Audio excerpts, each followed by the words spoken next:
Now we will begin the clipping mask process. Before we move on to clipping masks, I want to point out that blending modes for my layer mask, my sun layer mask, were in fact lightened. Whenever you change a blending mode inside of a layer, by default it's set to normal. And the normal value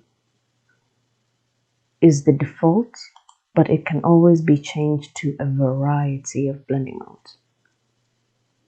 You should, as I mentioned, experiment with your blending modes to see what works best. So from the various blend modes, I chose lighten. This worked best for my atmosphere.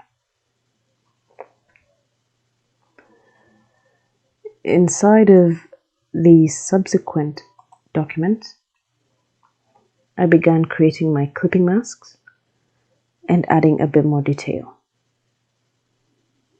Allow me to toggle between the two so that you can see the difference.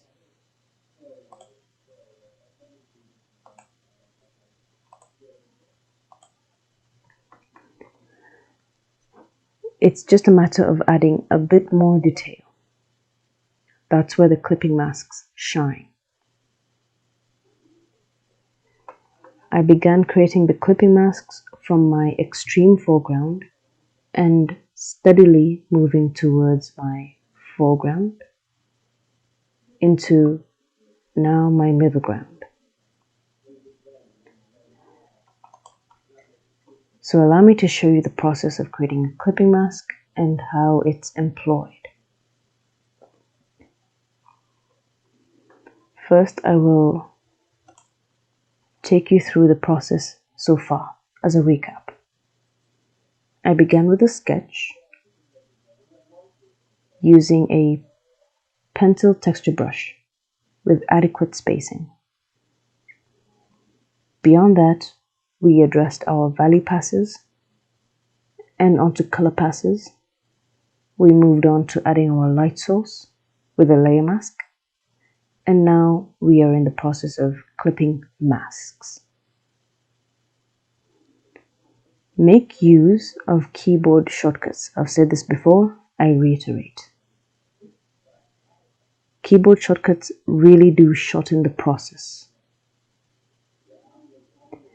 And be aware whenever you are using your brush tool that there are nested properties inside of the brush settings such as transfer, smoothing,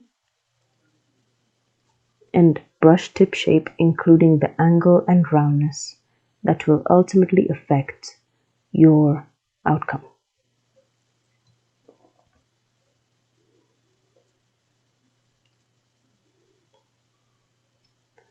So inside of my document, I've got my MG, which stands for middle ground, my fourth lamp. That's the one. So I will be focusing on this and expecting that you will be using this demonstration to apply it to several other shapes for your clipping mask. You'd create a new layer. I encourage that you use very clear nomenclature when you are creating layers. Do not leave abstract names for your layers, such as layer 7, layer 17. It does not help.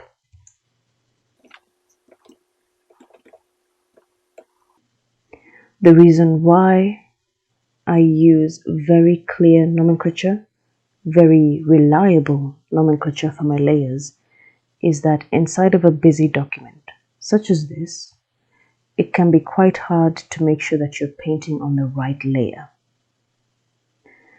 How you mitigate that is by right mouse button clicking a particular layer. Let's say I want to access this lamp. But looking for this lamp inside of my layers panel can be tedious. Even now, it's a bit tedious to find it. Despite the color coding, despite the proper naming, it can be a bit of a hurdle. The best process is to right mouse button click using the selection tool, and a small window pops up for navigation. You can select the background, middle ground, foreground, clip FG, FG pillow, FG prop lamp 1. That's a 1. See how easy selection can be when you have the right naming? If you do not have the right naming, it can be a headache. So back to it. We have created a clip prop4 underscore lamp4 for this lamp here. That's the focus. And inside of our layers panel, we will hold down the Alt key and hover between our new clip layer and the extant lamp layer. Then we click between them. An interesting thing has happened. 1.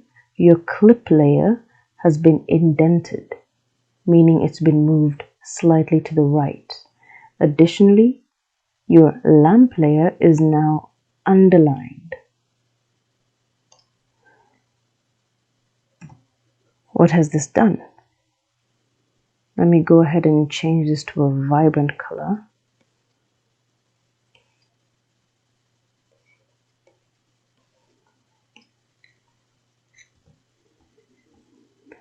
This means that any brush stroke that is outside, I am pressing on my tablet right now with my stylus. However, nothing is being painted. Interesting. Let's unclip the layer and see what we've done.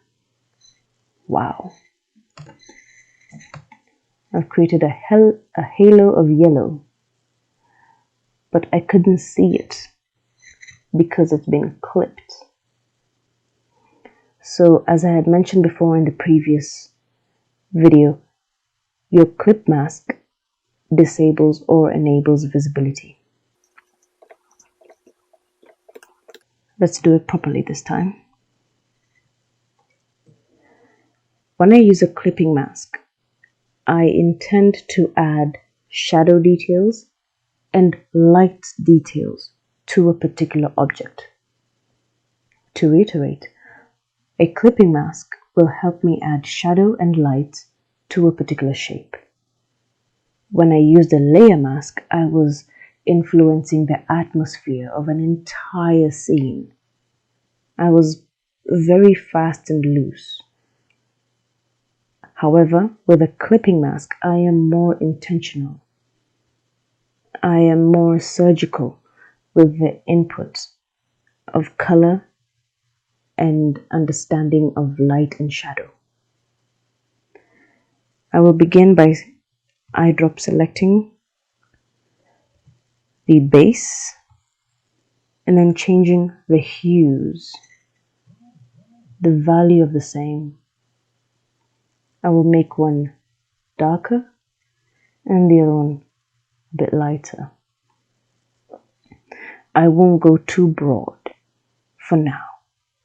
The other consideration is my brush shape and its transfer properties, its opacity, as I had mentioned. These all come into play. With a shadow, I would want a low opacity, but not too low. Perhaps 70% would do. I can even get rid of my sketch. That is if I truly understand where the light is coming from and the general form. I do know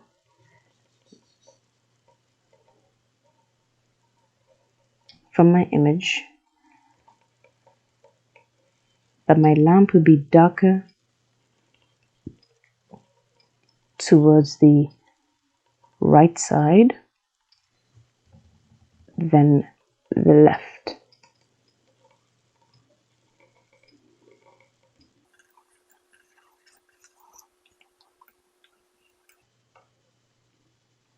Why not reduce the fill of my sketch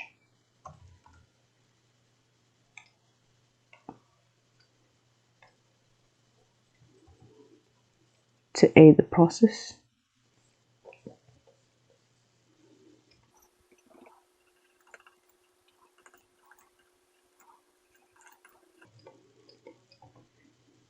Shifting between highlights and shadows.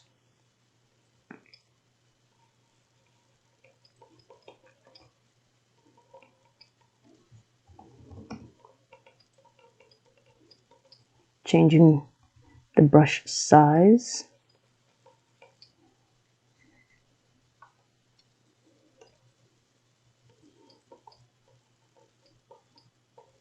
And then gradually I would be relying on the sketch less and less. After all, my shape is taking form. I wouldn't need the sketch so much now that I have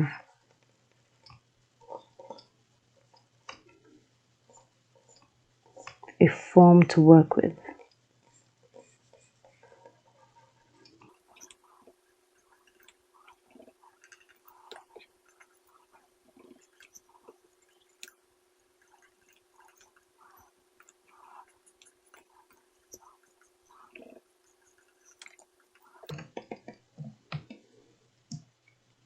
And just like that, you are steadily adding more and more information to the clip from its very base.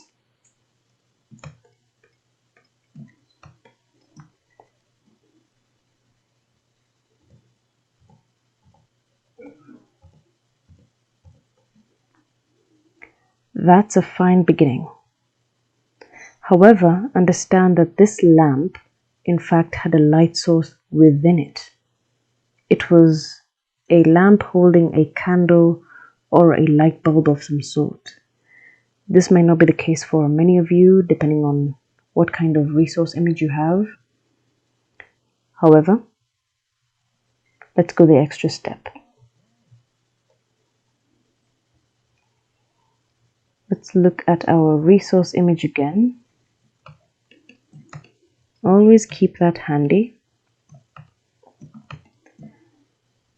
And let's take a look at what was inside of the lamp. We have a yellow flame. I'm going to use my eyedropper, pick that color, X to choose a different color, and then select like the light value around it. Now you can see I've got two different hues. I will take that into my clip using the right tool, the selection tool, to navigate through. There we go. Increase the size of my brush a little bit, and then just add the yellow glow. This should be familiar with everyone, given that we've already painted a sky. You should know how this goes by now. Even if you do paint outside of the border, it's fine.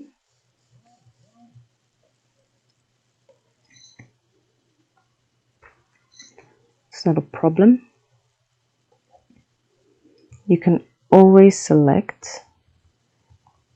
your darker hue and repaint your border. Nothing's lost.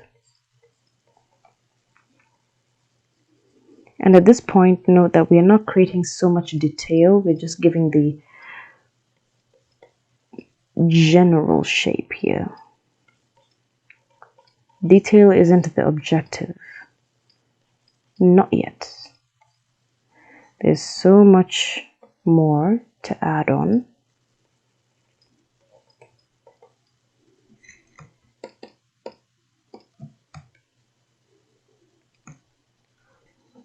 But there we have it. That's the power of a clipping mask. Amazing. And another useful tip about clipping masks is that you can in fact add clipping mask on top of clipping mask on top of clipping mask. Let me add another. As you can imagine, the naming of these clipping masks can get quite convoluted, but it's better to have a name than not. It's so much better to have a name than not. Again, we go with the Alt key, holding down, we would click between our first clipping mask and the second. You may think that this clips a clip. It doesn't. It just clips onto the base, which is MG, prop 4, lamp 4. Right layer. Alright, so understand that the clipping masks can be several, but the base is singular. Moving into my lamp, reducing that a bit, going with the soft value there, less opacity, perhaps even a bit of a glow to the outside, because after all, this lamp was made of a bit of glass. And with our basic understanding of how a glass material behaves, you would know that glass reflects a lot, a great deal.